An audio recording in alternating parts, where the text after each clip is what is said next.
Alhamdulillah nahmaduhu wa nasta'inuhu wa nastaghfiruhu wa nu'minu bihi wa natawakkalu alayhi wa na'udzu billahi min shururi anfusina wa min sayyiati a'malina. Man yahdihillahu fala mudilla lahu wa man yudlilhu fala hadiya lahu. ونشهد أن سيدنا وسندنا وحبيبنا وطبيبنا ومولانا محمدا عبده ورسوله صلى الله على روح محمد في الأرواح وعلى جسد محمد في الأجساد وعلى قبر محمد في القبور. أما بعد فأعوذ بالله من الشيطان الرجيم. بسم الله الرحمن الرحيم. وقرنا في بيوتكن ولا تبرجن تبرج الجاهلية الأولى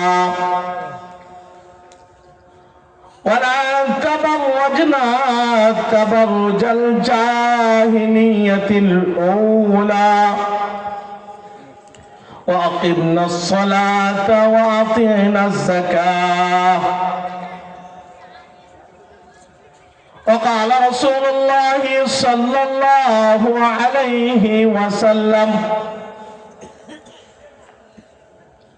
المرأة إذا صلت خمسها وصامت شهرها وأطاعت بالها وأحصنت فرجها فلتدخل من أي أبواب الجنة شاءت. صدق الله العظيم وصدق رسوله النبي الأمي الكريم ونحن عليه لمن الشاهدين والشاكرين. سبحانك لا علم لنا إلا ما علمتنا إنك أنت العليم الحكيم. Karnapur Purbapara উকিলবাড়ি জামে মসজিদ কর্ণপুর মরহুম রজব আলী ফুরকানিয়া মাদ্রাসার উদ্যোগে আয়োজিত মৃত্যু ব্যক্তিদের মাগফিরাত কামনায় আজকে এই ওয়াজ মাহফিলের সম্মানিত মুরব্বী, সম্মানিত সদর আলহাজ হযরত মাওলানা হাফিজউদ্দিন সাহেব দামাত বারাকাতুহুল আলিয়া, অত্র মাহফিলের সম্মানিত সভাপতি, প্রধান অতিথি, প্রধান বক্তা সহ আপনারা সামনে বসা আমার অত্যন্ত প্রিয় কলিজার টুকরা যুবক ভাইয়েরা, মুরব্বী বাবাজিরা, আমি আসলে সুর দিয়ে আপনাদেরকে কথা বলা এটা সম্ভব না বা বলবো না, তবে গুরুত্বপূর্ণ একটি মেসেজ আপনাদেরকে দেওয়ার জন্য, গুরুত্বপূর্ণ কিছু আল্লাহর কালামের আলোচনা করার চেষ্টার জন্য এখানে আয়াতে কারিমা তিলাওয়াত করেছি। সবচেয়ে অবহেলা, সবচেয়ে অভাব যে জিনিসটা, যার কারণে দর্শন, যার কারণে খুন, যার কারণে লোভ, যার কারণে দুনিয়ার মধ্যে ফাসাদ, এই বিষয়টা সামনে রেখে আপনাদেরকে অল্প কিছু কথা বলবো। আয়াতে কারিমা তিলাওয়াত করেছি সূরাতুল আহজাব থেকে। যে আয়াতে কারিমা আল্লাহ তাআলা বলতে চান, বুঝাইতে চান, আমাদের মা বোনদের জায়গা হলো ঘর, তাদের জন্য আল্লাহ তাআলা রেখেছেন ঘর। তাদের খাবার ঘরে, তাদের থাকা ঘরে, তাদের সবকিছু ঘরে। তারা ঘরে বসে থাকবে, তাদের জন্য সমস্ত ব্যবস্থা আল্লাহ তাআলার পক্ষ থেকে হবে। এজন্য আল্লাহ তাআলা তাদের আওয়াজ, তাদের পুরা দেহটাকে আবরণে আবৃত করাকে আল্লাহ তাআলা ফরজ করেছেন। সূরাতুল আহজাবের যে আয়াতখানা আপনাদের সামনে তিলাওয়াত করেছি, এই আয়াতে কারিমা থেকে আমি আমার এই বিষয়টাকে শুরু করতে চাই। এই বিষয়টা বোঝানোর জন্য আমাকে আরো কয়েকখানা আয়াত সূরাতুল নূর এবং সূরাতুল আহজাবের সহযোগী হিসাবে নেওয়া লাগবে। আমি আমার এই বিষয়টাকে বোঝানোর জন্য আপনারা চিন্তা করবেন যে আমরা এখানে যারা বসা আপনার সামনে, কারো উপরও পর্দা ফরজ না। আমরা আপনার এই বয়ান কেন শুনবো? বয়ান শুনলে লাভ কি? কোনো উপকার তো আমাদের আসবে না, আমাদের উপর তো পর্দা ফরজ না। আমি আপনাকে বলতে চাই, পর্দা না করার কারণে তো জাহান্নামে যাবে একজন নারী, কিন্তু এই জাহান্নামী নারীটাকে যারা জাহান্নামের দিকে ঠেলে দিয়েছে এমন 4 জন পুরুষ। তার মানে হলো একজন বেপরদা নারী জাহান্নামে যদি যায়, তাহলে আমাদের মতো 4 জন পুরুষকে নিয়ে জাহান্নামে যাবে। এজন্য যদি আমি আপনাদেরকে যে কথাটা বুঝাইতে চেষ্টা করেছি যদি বুঝে থাকেন, তাহলে অবশ্যই আপনারা বুঝতে সক্ষম হয়েছেন যে এই পর্দার বিষয়টা যেমন নারী একজন জাহান্নাম থেকে বাঁচার জন্য, একজন নারী বাঁচার জন্য 4 জন পুরুষকে এই পর্দার বিষয়টা বুঝতে হবে। একজন পুরুষ হলো ছেলে হিসাবে, একজন পুরুষ হলো স্বামী হিসাবে, একজন পুরুষ হলো ভাই হিসাবে, একজন পুরুষ হলো বাবা হিসাবে এই পর্দার বিষয়টাকে বুঝতে হবে। যদি না বুঝি, তাহলে আমি বাবাকে, আমার মেয়ে যদি পর্দার কারণে জাহান্নামে যায়, অবশ্যই আল্লাহর কাঠগড়ায় দাঁড় হয়ে আমাকে জবাব দিয়ে আমার মেয়ে কেন জাহান্নামে গেল সে গলায় পাড়া দিয়ে, বুকের উপর পাড়া দিয়ে বলবে, আমি পর্দা করি নাই, আমার বাবাকে তুমি ছেড়ে দিয়ে আল্লাহ আমাকে জাহান্নামে দিবে। হতে পারে নাই, আমি তো আমার বাবার কাছে 18 বছর পর্যন্ত ছিলাম, আমার বাবা আমাকে পরিবেশ করে নাই, আমার বাবা আমাকে শিখায় নাই, আমার বাবা আমাকে এমন ব্যবস্থা করে নাই। আমি ঘরে বসে থাকবো, আমার খাবারের ব্যবস্থা হবে, আমি ঘরে বসে থাকবো, আমার পরনের ব্যবস্থা হবে, আমি ঘরে বসে থাকবো, আমার বাবা আমার এই ব্যবস্থাটুকু করে নাই। যদি আমি বেপরদার কারণে জাহান্নামে যাওয়া লাগে, আমার বাবাকেও আগে জাহান্নামে ঠেলে দেন। যখন সে 18 বছর পাড়ি দিবে, বিয়ে করে যখন সে স্বামীর ঘরে চলে যাবে, সে বলবে, আমি আমার স্বামীর ঘরে যখন গিয়েছিলাম, আমার স্বামী আমার সবকিছু করেছিল, আমাকে বন্ধুর বাড়িতে নিয়ে বেড়াইতে গিয়েছিল, পার্কেও ঘুরেছিল, আমার সবকিছুর ব্যবস্থা করেছিল, আমার সুন্দর সুন্দর খাবারের ব্যবস্থা করেছিল, সুন্দর কাপড়ের ব্যবস্থা করেছিল, সুন্দর সাজনের ব্যবস্থা করেছিল, কসমেটিক পুরোপুরি দিয়েছিল, সবকিছু দিয়েছিল, কিন্তু পর্দার কথা বলে নাই, পর্দার ব্যবস্থা করে নাই, যার কারণে জাহান্নামী হয়েছি। যদি আমাকে জাহান্নাম বেপরদার কারণে হওয়া লাগে, আমার স্বামীকেও আপনি একটু জাহান্নামের দিকে ঠেলে দিয়া আমাকে জাহান্নামে দেন, আমার কোনো আপত্তি নেই। যখন কোনো বাবা মারা যাবে, ভাইয়ের কাছে, বড় ভাইয়ের কাছে এই দায়িত্বটা চলে আসে। আমার বোন তখন বলবে, আমার বাবা ছিল না, আমি এতিম হয়ে গেছিলাম, আমার দায়িত্বটা আমার বড় ভাইয়ের উপর ছিল। আমার বড় ভাই যদি আমাকে একটু ভরণ পোষণের ব্যবস্থা করত, আমাকে যদি আমার খোরাকের ব্যবস্থা না করা লাগতো, রিজিকের ব্যবস্থা না করা লাগতো, আমি যদি একটু খাবার পাইতাম, আমি যদি একটু বস্ত্র পাইতাম, আমি যদি একটু ঘরে বসার সুযোগ পাইতাম, অবশ্যই আমি পর্দা করতাম। আমি পর্দা করতে পারি নাই, আমার বাবার পরে আমার বড় ভাই অবহেলা করেছিল। আমার যদি এই পর্দা না করার কারণে জাহান্নামে যাওয়া লাগে, আমি আমার 3 নাম্বার যাকে আমি দায়ের করতে চাই, মামলায় দাঁড় করাইতে চাই, আসামি হিসাবে দাঁড় করাইতে চাই, জাহান্নামের আবেদন করতে চাই, আমার বড় ভাইটাকেও জাহান্নামের দিকে ঠেলে দেয়। তাহলে বুঝেন, এবার আমার এই আলোচনাটা শোনার দরকার আছে কিনা? যদি আমাদের শোনা দরকার থাকে এবং মেয়েদের চেয়েও আমাদের এই আলোচনাটা গুরুত্বপূর্ণ হয়ে থাকে, তাহলে আমাদেরকে এই আলোচনাটা শুনতে হবে, বুঝতে হবে। যে বাবাজিরা, আমি যে বিষয়টাকে আপনাদের সামনে পেশ করতে চাই, এই পর্দাটা হলো প্রথমে আমি দুই ভাগে ভাগ করতে চাই। নারী যখন সে ঘরে থাকবে, নারীর বাসস্থান হলো ঘর, সে ঘরেই থাকবে। আল্লাহর কালাম বলে, ওয়াকারনা ফি বুয়ুতিকুন্না ওয়ালা তাবাররাজনা তাবাররুজাল জাহিলিয়াতিল উলা, ওয়াকারনা ফি বুয়ুতিকুন্না ওয়ালা তাবাররাজনা তাবাররুজাল জাহিলিয়াতিল উলা। আমি মেয়েদেরকে ঘরে বসার জন্য ব্যবস্থা করেছি, ঘরে থাকবে, ঘরকে আবশ্যক করে দিয়েছি, ঘরের ভিতরে বসে থাকবে। ঘরটাকে তার জন্য নিরাপদ করেছি, ঘরটাকে আমি তার জন্য সাজিয়েছি। ঘরে থাকবে, তার খাবারের ব্যবস্থা করবে, ঘরে থাকবে, তার পরনের ব্যবস্থা করবে, ঘরে থাকবে, তার যাবতীয় ব্যবস্থা আমার পক্ষ থেকে হবে। যদি আমার ঘর ছাড়া লাগে, পর্দার সাথে ঘর ছাড়তে হবে। আমি ঘরে যখন থাকবো তখনও পর্দা করতে হবে, ঘরে থাকবো তখন কি পর্দা করব, বাহিরে যখন বের হব তখন কি পর্দা করব। এই দুইটা বিষয়কে আমি আপনাদের সামনে পেশ করে আমি আমার আলোচনাটাকে শেষ করে দিব।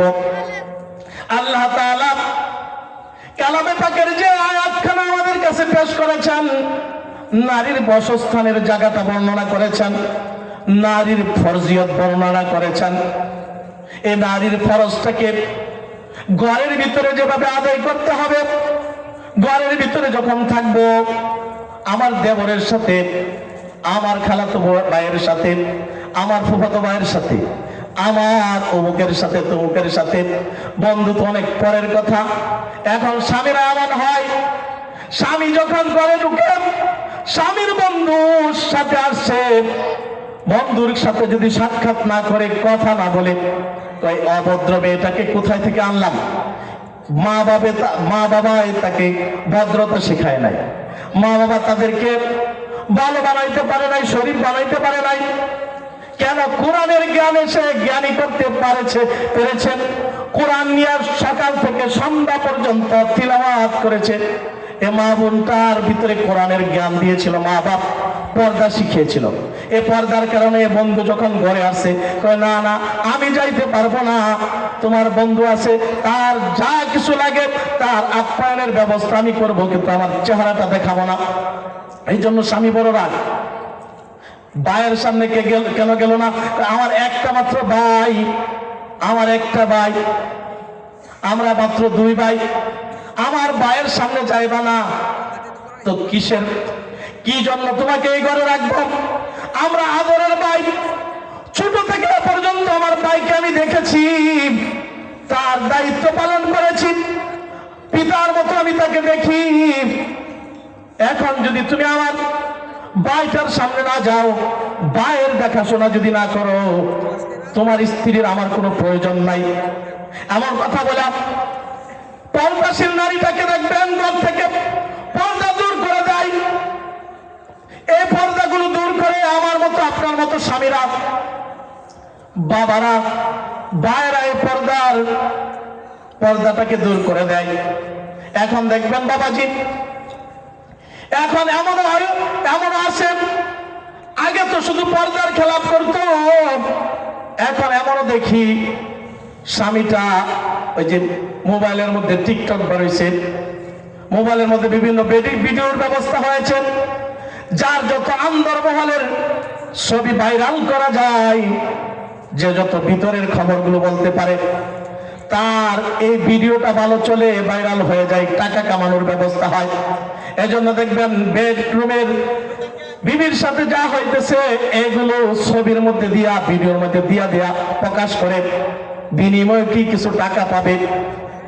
এজন্য নিজের স্ত্রী, যে স্ত্রীর জন্য আমার কামাই করা দরকার, চাকরি করি, নকরি করি, চাষাবাদ করি, তার জন্য কামাই করি, আর এটাকে এখন আমি বিবিকে বানিয়েছি কামাই করার জন্য। বাবাজি, আল্লাহর দরবারে এই বেপরদার কারণে যদি ধরা খায় বিবি সাপ, আমার বিবি যখন ধরা খায়া যাবে, আমার বিবিকে আল্লাহ তাআলা মাফ করে দিতে পারে। বিবি যখন আল্লাহর দরবারে মাযরাত পেশ করবে, আল্লাহর দরবারে বলবে আমার স্বামীটা আমাকে পর্দায় থাকার ব্যবস্থা করে নাই, আমাকে পর্দা শেখায় নাই, আমাকে পর্দার ব্যবস্থা করে নাই। আমি পর্দা করতে চাইতাম, জোর করে বন্ধুর সামনে আমাকে ঠেলে দিত, সে কিন্তু পার হয়ে যাবে। তো আপনার স্বামী তখন পার হতে পারবেন না। আল্লাহ তাআলার কাজ করাই তখন আপনাকে দাঁড় করায় দিবেন, বলবে স্বামী তুমি বড় আনন্দ করতা, মানুষকে বলতাম, মানুষের ভিতরে তোমার স্বামীটার তোমার স্ত্রীর সৌন্দর্য দেখানোর জন্য, তোমার স্ত্রীর পোশাকগুলো দেখানোর জন্য, তোমার স্ত্রীর কণ্ঠটা শোনানোর জন্য তুমি পাগল করা ছিল।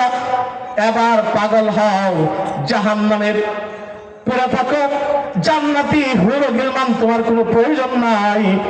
দুনিয়ার মধ্যে অনেক দেখাইছো, এখন আর দেখানোর সুযোগ নাই। এই জন্য বাবাজি, আমার স্ত্রীকে পর্দার জন্য যে বিষয়টা আপনাদের সামনে পেশ করতে চাই, আল্লাহ তাআলা এই পর্দার বিষয়ে কয়েকটা বিষয়কে, ঘরের ভিতরে আমি যখন থাকবো তখন কিভাবে পর্দা করব, আল্লাহর কালামে বলেন, যখন তোমরা কোনো জিনিস চাইবে, ওয়াইদা সালতুম সালতুমুহুম মাতা, যখন তোমরা ঘরের ভিতর থেকে অনেক সময় দেখা যায় মেয়ে শুধুমাত্র এমন হয়েছে মেয়েটার কেউ নাই, বাবাও মারা গেছে, বড় ভাইও নাই, তখন অনেক সময় দেখা যায় ভিতরে অনেক সময় কথা বলা লাগে, বিভিন্ন বিষয়ে মানুষের সাথে কথা বলা লাগে, তখন সে কিভাবে পর্দা করবে? আল্লাহর কালাম বলে, তার সাথে যদি কথা বলতে হয়, কথা বলার সিস্টেম হলো ইদা সালতুমুহুম মাতা ফাসআলুহুম মিন ওয়ারাইল হিজাব, তখন তাকে পর্দার আড়াল থেকে কথা বলতে হবে। বারান্দায় দাঁড়ায় কথা বলবে, ঘর থেকে বারান্দায় থাকবে একজন, ঘরের ভিতরে থাকবে একজন, ভিতর থেকে কথা আসবে, কথার আওয়াজটা শুনবে, তাও কথা আওয়াজ কিভাবে করবে? আল্লাহর কালামে বলেন, যখন তোমরা কথা বলবে তখন কথা বলার সিস্টেমটা তোমাদের এমন থাকবে, তোমরা কথা বলবে তো এমন ভাবে, কথার ভিতরে খুব নরম করেও কথা বলবে না, আবার খুব গরম করেও কথা বলবে না, বরং কথাটা থাকবে মিডিয়াম কোয়ালিটির কথা বলবে। কথার ভিতরে যদি রস লাগায় দাও, কষ লাগায় দাও, রস লাগায় দিলে এই কথাটা যখন সে শুনবে, ওই যে কিছু মানুষের ভিতরে তো বক্রতা আছে, রোগ আছে, তার ভিতরে প্রেমের রোগ জ্বালা দিবে, সে তোমার কথা শুনে, নরম কথাগুলোর শুনে সে গরম হয়ে যাবে, আর তোমার ব্যাপারে সে সিদ্ধান্ত নেবে, জল্পনা কল্পনা করতে থাকবে। এই জন্য আল্লাহর কালাম বলেন, যখন তারা কথা বলবে, যখন তোমরা মেয়েরা যখন কথা বলো, কথাটাকে তোমরা নরম করে রস লাগায় বলবে না, আবার কষ লাগায়ও বলবে না, এমন ভাবে কথা বলবে না যে মনে হইতেছে ঝগড়া করতেছে, বরং মিডিয়াম কথাটা বলবে যে তোমার প্রয়োজনটাই শুধুমাত্র পূরণ হয়ে যায়। এক নম্বর হলো কথার পর্দা, আর এই কথার পর্দাটাও করবে হলো আড়াল থেকে। যদি আমার বাহিরে বের হয় লাগে, আল্লাহর কোরআন বলে, তখন তোমাকে বের হতে হবে, তোমার পুরাটা দেহটাকে এমন ভাবে গোছায়া যে তোমার কোনো অঙ্গ দিয়ে যাতে কোনো কিছু কেউ কল্পনা না করতে পারে। তোমার অঙ্গগুলো নিয়ে, তোমার মাথার চুলগুলো নিয়ে, তোমার বডির বিভিন্ন অঙ্গগুলো নিয়ে যাতে চিন্তা না আসে। যদি চিন্তা আসা যায়, তোমার চুল নিয়ে যদি তার চিন্তা হয়, তাহলে বুঝবা তোমার এই চুল আল্লাহ তাআলা আরাম দিবে না। তোমার চুলগুলোকে, এই চুলগুলোকে লটকায়া আল্লাহ তাআলা তোমাকে জাহান্নামে ফেলে দিবে।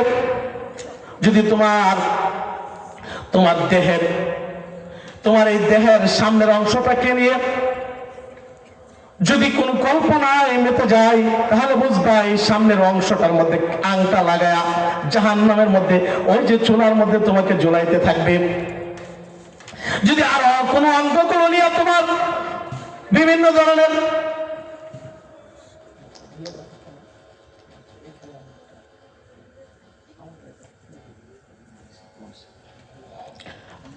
আলহামদুলিল্লাহ, আমাদের প্রধান বক্তা, প্রধান আকর্ষণ, আমাদের প্রধান আকর্ষণ, প্রধান বক্তা হযরত মাওলানা খন্দকার আবু রায়হান ওবাইদি দামাত বারাকাতুহুল আলিয়া ইতিমধ্যে আমাদের কাছে আগমন করেছেন। সকলে বলি আলহামদুলিল্লাহ, আলহামদুলিল্লাহ। তো ইনশাআল্লাহ আমাদের কাছে অল্প কিছুক্ষণের মধ্যে ইনশাআল্লাহ উনি তাশরিফ আনবেন। তো যে কথাটা বলতেছিলাম যে এই যে সুযোগ, আমার এই দেহটা নিয়ে যদি কল্পনা জল্পনা করার সুযোগ পাওয়া যায়, আল্লাহ তাআলা আমাকে আরাম দিবে না। আমার পুরাটা দেহকে এভাবে আমাকে আবৃত করতে হবে যে এই আবৃত করার দ্বারা যাতে আমার পুরাটা দেহ নিরাপদ হয়ে যায়। আমার মুখটা, আমার চেহারাটা যদি আগলা থাকে, আমার এই গালটা নিয়ে যদি কারো কল্পনা হয়, ঠোঁটটা নিয়ে যদি কারো কল্পনা হয়, মা তোমার এই ঠোঁট কিন্তু আরামে থাকবে না, শান্তিতে থাকবে না। তনবদ আনসা বগল গই হে শক্ল सूरत क्या हुई ओ खजीना बाला खाना शान शौकत क्या हुई ओ खजीना बाला खाना शान शौकत क्या हुई। ও মা, তুমি তো ঘরে যখন ঢুকছিলাম সকালে তোমাকে নববধূ করে লাল শাড়ি পরা সুন্দর তোমার কসমেটিক গুলো নিয়া, তোমার শরীরটা গহনাটা ভরা ছিল, সকলেই পাগল ছিল। কিন্তু এখন ওই যে তোমার নানিটার দিকে তুমি তাকাও, তোমার এই নানিটাও লাল শাড়ি পরে এই ঘরের ভিতরে ঢুকছিল। তারও ঠোঁটগুলো এরকম নরম ছিল, তারও গালগুলো এরকম তোমার মতো, তুমি যুবতীর মতো সুন্দর ছিল। তাকেও দেখলে ওই সময় একজন প্রেমের প্রস্তাব দিয়ে দিত, তাকেও যদি দিত, দেখতো কেউ, ছেলেরা, যুবক ছেলেরা প্রেমের প্রস্তাব দিত। কিন্তু দেখো বাবাজি, দেখো মা বোন, এই যুবতী বোন, তুমি লক্ষ্য করে দেখো তোমার শরীরটা দেখো, এমন এখন যেমন যুবতী তোমার শরীরটা যেমন টায়ার্ড ফিট, তোমার কারণে যখন ছেলেরা এখন পাগল পাগল পারা হয়ে যায়, প্রেমের সিটি আই লাভ ইউ বাক্যগুলো তোমাকে বিনিময় করে। তোমার নানিকে যদি এখন তুমি তার সামনে পেশ করে দাও, তোমার নানি, সুন্দর নানিটাকে সে দেখবে, কিন্তু আই লাভ ইউর প্রস্তাব দিবে না। এই নানিটা এখন আল্লাহ কাপড় পরে না, এই নানিটার ভিতরে এখন কাপড়ের কোনো মজা নাই, কসমেটিকের কোনো মজা নাই। তার কাছে যদি কসমেটিক এনে দাও, সে বলবে না না, আমার জন্য দুইটা পান নিয়ে আসো, আমি খুশি। নাতি যদি যায় বাজারে, তাকে বলবে না তুই এই কসমেটিক আন, ওই কসমেটিক আন, এটা বলবে না, বরং বলবে যে একটু পান নিয়ে আসিস, যেটা দিয়ে নোংরা হবে। শাড়ি কাপড়টা লাল কইরা দাগ দিয়া ভরবে, পান আনার কথা বলবে। এখন সে কসমেটিকের পাগল না, লাল শাড়ি কাপড়ের পাগল না, সে ভালো খাবারের পাগল না। কেন বাবা? তার ভিতরে এখন ওই যৌবনতা নাই। একটা সময় তো এমন হবে তাকে সাদা কাপড় দিয়ে মোড়ায়া কবরের দিকে ঢুকায় দিবে। এই জন্য যুবতী, তুমি চিন্তা করো, তোমার অবস্থাও কিন্তু এমন হবে। তন বদন সব গল গই হে শক্ল सूरत क्या हुई, এই শরীরটা গলে যাবে। এখন তো তোমার আছে একটু গলে গেছে, আবার সাদা কাপড় দিয়া তোমার একটু মোড়ায়া দিছে। শুধু তাই না, কবরে যখন রাখা হবে তোমার পুরাটা দেহ গলে যাবে, হাড়ি থেকে গোশতগুলো শেষ হয়ে যাবে, গোশতগুলো মাটি খেয়ে ফেলবে। এই খাওয়ার আগে মা, তুমি তোমার একটু চিন্তা করে তোমাকে গুছায় রাখো। আজকে যার কারণে তুমি সামনে যাও, তোমাদেরকে স্বাধীনতার নামে যারা নামাইতে চায়, ওদেরকে কিন্তু কাল কিয়ামতে পাইবা না। কাল কিয়ামতের দিন যখন জাহান্নামীরা জাহান্নামের দিকে চলে যাবে, জান্নাতীরা জান্নাতের দিকে চলে যাবে। জান্নাতি লোকগুলো নাচ আমার দেখা বলতে থাকবে, তাদেরকে তো সব আল্লাহ তাআলা যে ওয়াদা দিয়েছে জিজ্ঞাসা করবে, এই তোমাদেরকে এই ওয়াদা দিয়েছিল, এই ওয়াদা দিয়েছিল সম্পূর্ণ পেয়েছো নি? বলবে হ্যাঁ হ্যাঁ সব ওয়াদা পেয়েছি। আমাদেরকে নারীরা গান শোনাইতে বলছিল, গানও শোনাইছে। আমাদেরকে এই দেওয়ার কথা বলছিল, সব পেয়েছি। তোমরা না না কিছুই তো পায় নাই।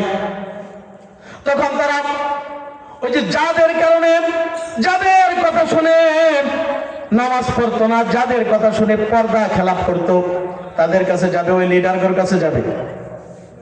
কয় যে আমাদের পক্ষে থেকে তো স্লোগান দিছিলাম,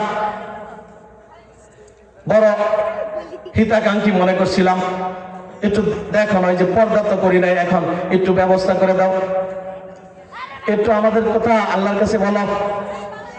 তখন বলবে না না না কি বলবো, আমরা নিজেরাই তো হেদায়েতের উপর ছিলাম না, আমরা নিজেরাই তো বদমাইশ ছিলাম, আমরাই তো আমাদের ভিতরে ভালো ছিল না, ভালো ছিল না।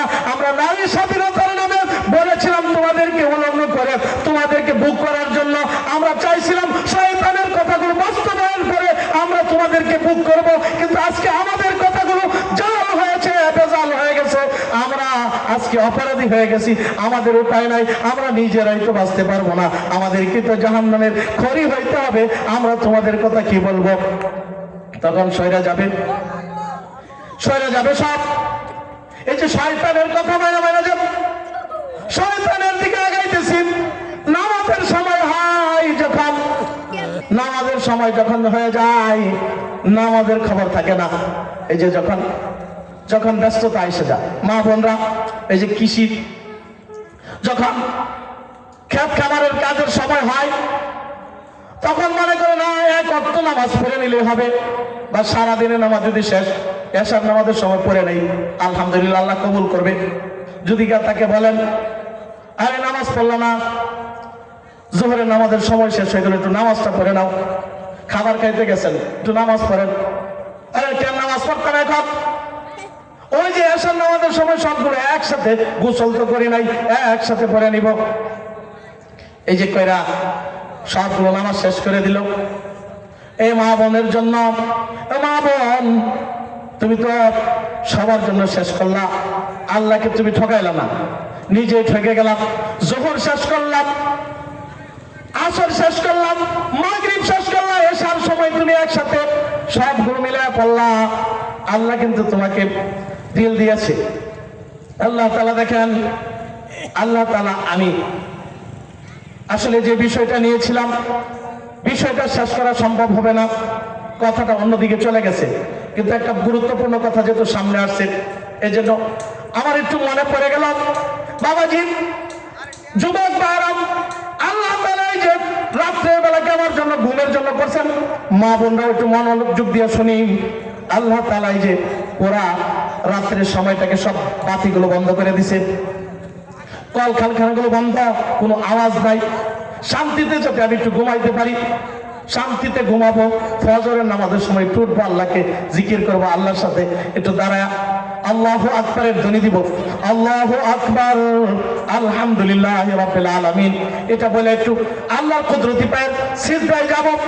আল্লাহ তাআলা আমাকে সুন্দরভাবে এশার নামাজের পরে ভালো খাবারটা দুধে কলাই খাওয়া, আমার পুরা লাইটিং গুলো বন্ধ করে, পরিবেশটা সুন্দর করে, রাত্রে যেভাবে ঘুমাইতে হয় এই পরিবেশ করে আমার ঘুমের ব্যবস্থা করে দিল। আমি ঘুমাইলাম, কিন্তু যখন ঘুমাইলাম আল্লাহ তাআলা যখন ব্যবস্থা করলো, সবগুলো ব্যবস্থা, ফজরে যখন আল্লাহ তাআলা আল্লাহু আকবারের ধ্বনি বলল, আল্লাহু আকবার ধ্বনি আমার কানে আসলো, এই তোমার সব কিছুর চেয়ে আল্লাহ তাআলা বড়, এখন সব ছাড়ো নামাজের দিকে, এবার তুমি আল্লাহর বরত্বের কথা বলো। আমার কানের ভিতরে ঢুকে না, এবার আবার আসে, আশহাদু আল্লা ইলাহা ইল্লাল্লাহ, আশহাদু আল্লা ইলাহা ইল্লাল্লাহ। আমি সাক্ষ্য দিচ্ছি, মুয়াজ্জিন বলতেছে আল্লাহ ছাড়া কোনো মাবুদ নাই, শোনো এখন তোমার সব কিছু ছাড়ো, আল্লাহই একমাত্র তোমার সবকিছু, আল্লাহর উপর সাক্ষ্য দাও। এবারও আমার কানে ঢুকে নাই, আশহাদু আন্না মুহাম্মাদুর রাসূলুল্লাহ, আশহাদু আন্না মুহাম্মাদার রাসূলুল্লাহ। এবার তাকে হাইয়া আলাস সালাম। তুমি তো ঘুমাইতেছো, তোমার কিন্তু বড় দয়া করে ঘুম পাড়ায় দিছে, বড় শান্তি দিছে। রাত্রের বেলা তোমার সব কিছু বন্ধ করে, লাইটিং বন্ধ করে, আওয়াজ বন্ধ করে তোমার ঘুমের ব্যবস্থা করছে। তুমি কিন্তু ঘুমাইছো আল্লাহর রহমতে। এবার তো আসো একটু নামাজের দিকে। হাইয়া আলাল ফালাহ, তুমি কল্যাণের দিকে আসো। এই নামাজে আসবে, তোমার কল্যাণ হবে, কল্যাণের দিকে আসো। শেষ পর্যন্ত মুয়াজ্জিন বলে আসসালাতু খায়রুম মিনান নাওম। তুমি যে ঘুমাইতেছো, তোমার ঘুমের চেয়ে নামাজ কিন্তু আল্লাহর কাছে প্রিয়। কেমন প্রিয়? নামাজে যখন যাইবা, এখানে তোমার কোনো সমাধান নাই। একটা সন্তান হয় না, ওই যে মাজারে মদন করে চলে যায়, বাজারে চলে যায়, মাজারে চলে যায়। তো এখান থেকে একটা সন্তান নিয়ে আসি, একটা হাঁস লয়ে যায়, একটা মোরগ লয়ে যায়, একটা খাসি লয়ে যায়, একটা ছাগল নিয়ে যায়। আল্লাহর গোলাম আল্লাহ তাআলা বলেন, এ বান্দা তুমি যখন ফজরে ওঠা আমার এই বরত্বের কথা শুনলাম, আসলাম, কত ভালো তোমার এই নামাজ শোনো। তুমি যখন আমার কুদরতি পায়ে সিজদা করা, আমার কুদরতি পায়ে সিজদা করে যদি তুমি আমার কাছে সন্তান চাও, ছেলে সন্তান চাও, মেয়ে সন্তান চাও, নিঃসন্তান সন্তান চাও, বিয়ের ব্যবস্থা হয় না, আর তোমার মেয়েটার বিয়ের ব্যবস্থার কথা আল্লাহর কাছে আর্জি করবা। তোমার বাবাটা অসুস্থ, তুমি সুস্থতার দোয়া করবা। তুমি মামলায় গ্রেফতার, তুমি এই মামলাটা থেকে সমাধান চাইবা। তোমার বিভিন্ন ধরনের যত মামলা মোকদ্দমা, যত ধরনের সমস্যা আছে, এগুলো যদি তুমি বলতে চাও, তুমি 2 রাকাত নামাজ শেষ করে আল্লাহর কুদরতি পায়ে সিজদায় যাও। সুবহানা রাব্বিয়াল আ'লা, সুবহানা রাব্বিয়াল আ'লা। আল্লাহ তুমি পবিত্র, তুমি মহান। এই কথাটা বলে যখন তুমি আল্লাহর কুদরতি পায়ে সিজদায় চলে যাবা, সিজদার পথে যখন বলবা, আল্লাহর রাসূলের উপর দুরূদ পেশ করা, আল্লাহর তাকদিস, আল্লাহর পবিত্রতা বর্ণনা করে যখন তুমি আল্লাহর কাছে বলবা, আল্লাহুম্মা ইন্নী যালামতু নাফসি যুলমান কাসীরা ওয়া লা ইয়াগফিরুয যুনুবা ইল্লা আনতা ফাগফিরলি মাগফিরাতাম মিন ইনদিকা ওয়ারহামনি ইন্নাকা আনতাল গফুরুর রহিম। তো যখন শেষ, যখন বেলা দিবেন, আল্লাহ আমি বড় জুলুম করেছি, এই জুলুম থেকে বাঁচার কোন উপায় আমার নাই। আপনি ছাড়া কেউ ক্ষমা করতে পারবে না, আপনি ছাড়া কেউ দয়ালু নাই। এই যে আমি বড় মুসিবতে পড়ছি, এই মুসিবতকে বাঁচানোর মতো ক্ষমতা আর কেউ নাই। আপনি যদি পারেন আমার এই মুসিবত থেকে, আপনি আল্লাহ শুধুমাত্র পারবেন। আপনার কাছে ফরিয়াদ জানাই, আপনি তো আমাকে এখানে সাহায্য করেন। এই কথা বলার সাথে সাথে আল্লাহ তাআলার কাছে সন্তানের সাহায্য চাইবো। আল্লাহ বলবে, আও তুমি আমার কথা বলো, আমার বরত্বকে স্বীকার করা। আমি বলেছি নামাজ তোমার জন্য কল্যাণ, এই নামাজকে কল্যাণ মনে করা, আমার পবিত্রতাকে, আমি সবচেয়ে পবিত্র, আমি সবকিছু করি, আমি আল্লাহ, আমি তোমার সবকিছু করেনেওয়ালা, এটা যখন বিশ্বাস করেছো, আসো আমি তোমার সব ব্যবস্থা করে দিব। করবো তো ইনশাআল্লাহ, নামাজের দ্বারা সব ব্যবস্থা। নামাজের দ্বারা যদি সব ব্যবস্থা করতে পারি, আল্লাহর কসম দিয়ে বলতে পারি, আল্লাহ তাআলা বলেন শুধু নামাজের দ্বারা আল্লাহ তাআলা দুনিয়ায় সুন্দর করে দেবে এমন না। আল্লাহ তাআলা কালামুল্লাহর মধ্যে বলেন, ইন্নাস সালাতা তানহা আনিল ফাহশাই ওয়াল মুনকার। আমাকে হেদায়েতের পথ আল্লাহ তাআলা দেখায় দিবেন। এই যে গুনাহ করি, এই গুনাহগুলো থেকে আল্লাহ তাআলা বাঁচায় দিবেন। জিনার গুনাহ থেকে বাঁচাবে, চোরের গুনাহ থেকে বাঁচাবে, মিথ্যা বলি মিথ্যা থেকে আল্লাহ তাআলা বাঁচার সুযোগ দিবে, সুদ খাই সুদের থেকে আল্লাহ তাআলা হেদায়েত দিবে। আমি সবগুলো গুনাহ ছাড়ার ব্যবস্থা আল্লাহর পক্ষ থেকে পেয়ে যাব। এই জন্য বাবাজিরা, আজ থেকে ওয়াদা করি, আমি যে বিষয়টা শুরু করেছিলাম, ওই বিষয়টা পরিপূর্ণ বিশ্বাস করতে পারলাম না, তবে একটা জিনিস আপনাদেরকে বুঝাইতে চাই। আমরা যারা বাবা, আমার মেয়েটাকে আমি পর্দায় রাখবো, এখান থেকে ওয়াদা করে যাই। আমরা যারা ভাই, আমার বোনটাকে পর্দায় রাখবো। আমরা যারা স্বামী, আমার স্ত্রীটাকে পর্দায় রাখবো। আমরা যারা অভিভাবক, আমরা যারা ছেলে, আমার মাকে পর্দার ব্যবস্থা করে দিব। এই ওয়াদাটা করি। দ্বিতীয় ওয়াদা হলো, আমি যেমন দুনিয়ার জন্য দুনিয়ার হক যেমন বুঝি, আল্লাহর হকটা একটু বোঝার চেষ্টা করব। আল্লাহ তাআলা আমার উপর অনুগ্রহ করতেছে, এই অনুগ্রহটা বুঝা উপলব্ধি কইরা আল্লাহর কাছে বিরাট যদি আমি ব্যবস্থা না করি। আমার বাবা, এখন অনেকে মনে করি আমার বয়স তো 60 বছর হয়ে গেছে, আমার বয়স 60 বছর, এখনো আল্লাহর অনেক গোলাম আছে 60-70 বছর হয়ে গেছে, এখনো পূব পশ্চিম চেনে না, কেবলা কোনটা এটা চেনে না। এখনো তাকে যদি বলেন সিজদা করতে, সিজদাটা করতে 3 টাকা দিয়ে দিবে, সিজদা করানো সম্ভব হবে না।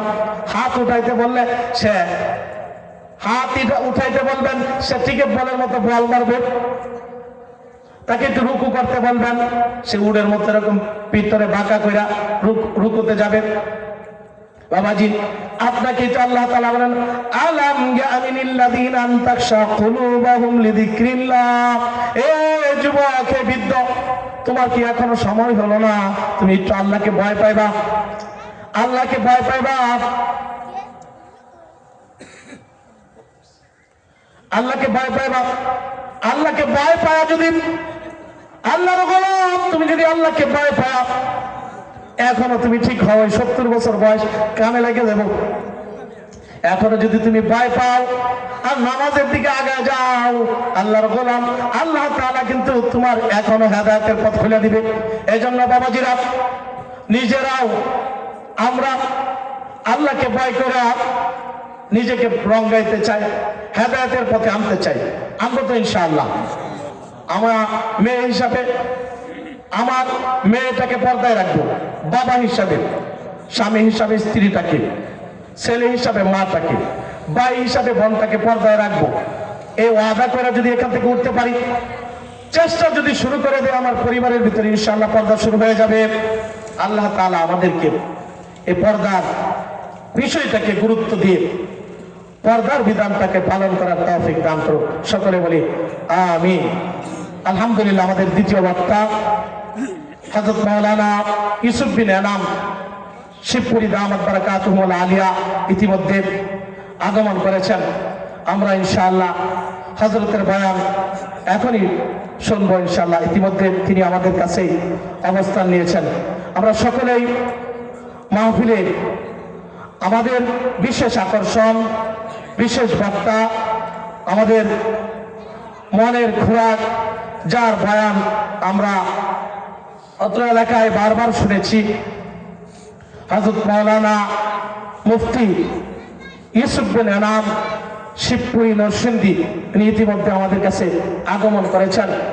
ইনশাআল্লাহ কিছুক্ষণের মধ্যেই একটু চা নাস্তা করে ইনশাআল্লাহ আমাদের মঞ্চে চলে আসবেন।